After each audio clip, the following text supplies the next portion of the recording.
And when I mean energy, I mean the mind. I'm talking about the spark that comes from the mind through the nervous system to control the functions of the body, right? And so what is it that's happening there? Well, your mind is made up in a wonderful way so that a certain spot in your body has a certain spot in the cortex of the brain, and another spot in the cortex has another spot in the body, and so on, so that if somebody plays pin the tail of the donkey on you when you're blindfolded, well, and they pin you, well, you know exactly where they pinned you, because everything in the body has a specific spot where it's represented in the brain. And it's very well organized.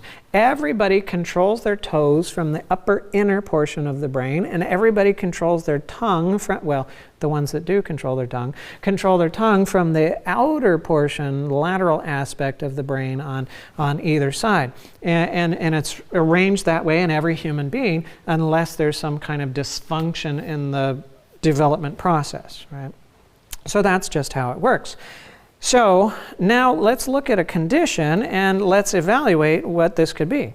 So you have people that have gout, and here's an example of gouty arthritis where an individual has a painful inflammation of their left, what we call the first metatarsal phalangeal joint, right there, and that's called podagra. When you have gout in that particular location, it's called podagra. And I've taken care of patients in the emergency department that had either left-sided, right-sided, or bilateral gout, and it's very painful. It's red and inflamed and painful. They don't want to step on it and move it, and so on. What's the cause of gout?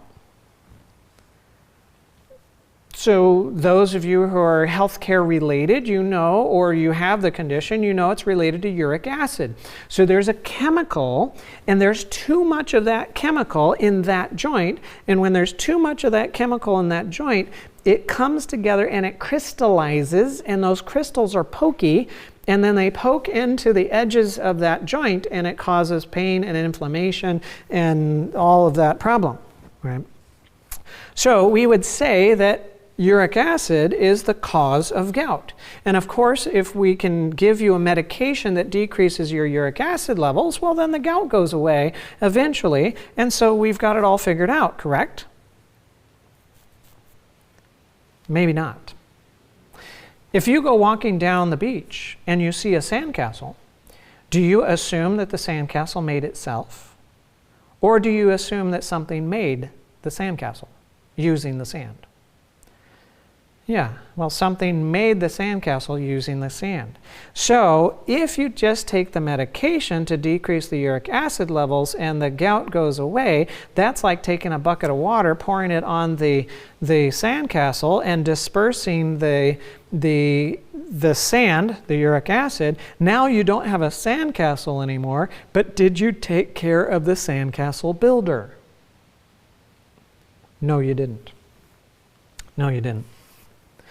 So can uric acid be the cause? And the answer is no, because of this problem or this situation or this law. It's a law of diffusion. Here you have dye that's being dropped into, we assume, water, some kind of clear liquid, and you see it then spreading throughout the beakers over time. And you can make that happen faster by stirring it up. Well, if you have gout and I send you to the lab to get some blood drawn to find out if your uric acid levels are high, are you going to go to the lab and they're going to draw blood from your toe? The answer is no. They're going to get blood from your hand or your arm or somewhere. If it's in your left toe, do they have to get the blood from your left arm? Well, no. They can get it from anywhere they can get the blood from, and they'll be able to find out what your uric acid levels are. So as the blood is circulating around, the levels of uric acid going to your left foot are the same as the uric acid levels going to your right foot, which are the same as the uric acid levels going to your right arm and your left arm and your head and your chest and your body and your abdomen and everywhere else. So how is it that you have the problem in your left great toe and not the right one?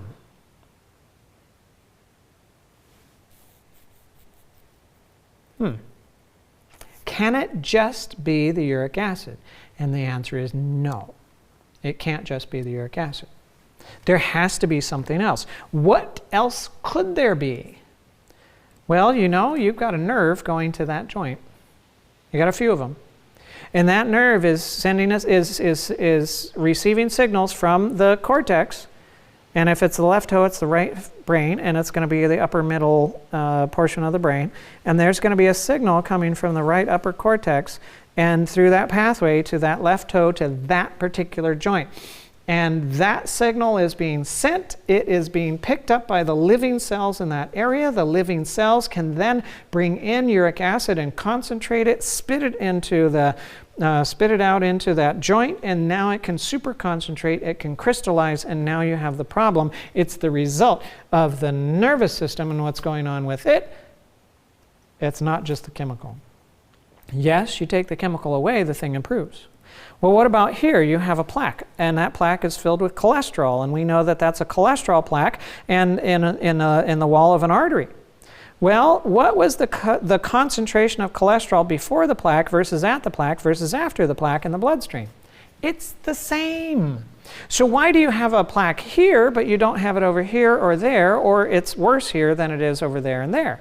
Is it just the chemical? The answer is no, it's not just the chemical. It can't just be the chemical. There is something else going on that is causing the chemical to be concentrated in that area, and guess what? You have a nerve ending that goes to that particular spot, and that nerve ending can be carrying a signal from a particular spot up in the brain, and that signal is being received in that area, and then white blood cells receive that signal. They come out of circulation.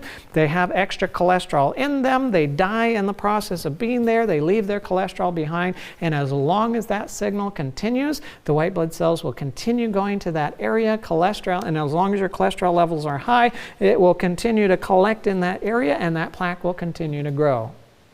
The cause is not the cholesterol, although you need the cholesterol for it to manifest. If you took the sand away from the sandcastle, you'd have no sandcastle. But if you left the sand there and you took away the sandcastle builder, you wouldn't have the sandcastle either. There was an interesting study that was done, this one on mice. And what they were doing, the investigators were looking to see a new anti-inflammatory medication. That's what they were looking at. And one of the tests that you have to do is to inject that into the brain space of animals to see what happens when that substance gets across the blood-brain barrier and how it will affect it.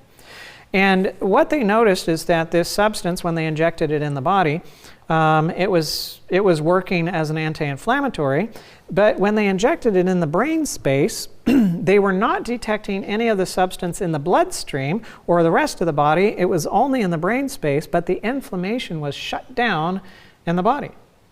They were not producing tumor necrosis factor alpha, an inflammatory stimulator of the inflammatory system. And that was basically shut off. But the tumor necrosis factor alpha is not produced in the brain, it's produced in the body, and the substance was in the brain, not in the body. So what was going on?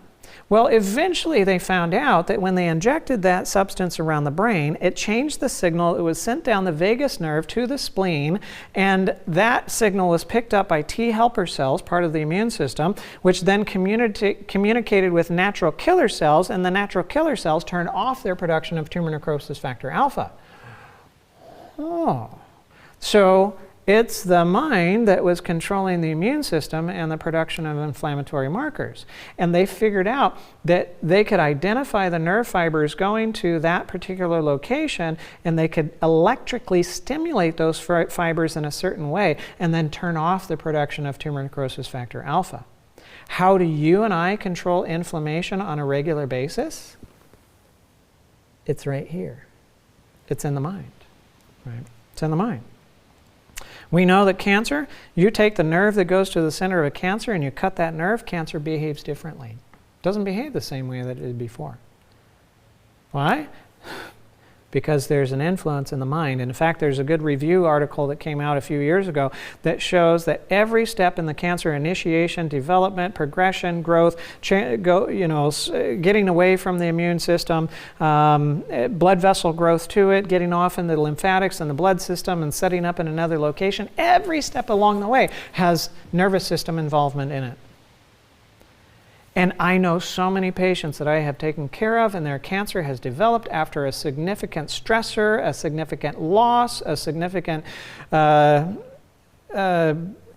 struggle that they had in their life that did not turn out well. Why? Because the mind has a powerful influence upon the body and what happens there.